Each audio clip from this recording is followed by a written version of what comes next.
Uongozi wa Mautundu Online tunasikitika kutangaza kifo cha Ngugi wa Thiong'o, mwandishi gwiji wa fasihi kutoka nchini Kenya.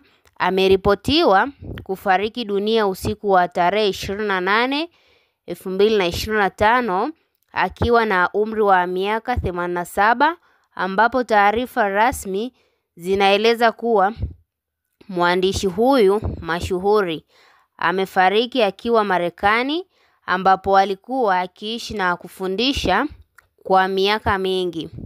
Na marehemu Ngugi wa Thiong'o alitambulika kwa kazi nyingi kama Black Hermit, Weep Not na The River Between, na vile alikuwa mtetezi thabiti wa matumizi ya lugha za Kiafrika katika elimu na fasihi, na alihamasisha uhuru wa kiakili kupitia maandiko yake yenye nguvu ya kisiasa na kijamii.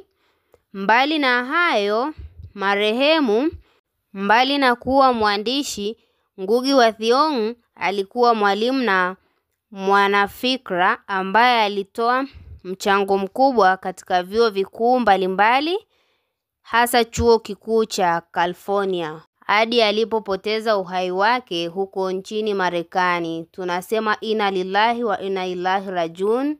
Tunawatakia pole na msiba huu wananchi kutoka Kenya na wote ambao wanamfahamu Ngugi wa Thiong'o kwa kazi yake ya sanaa na mchango wake katika jamii.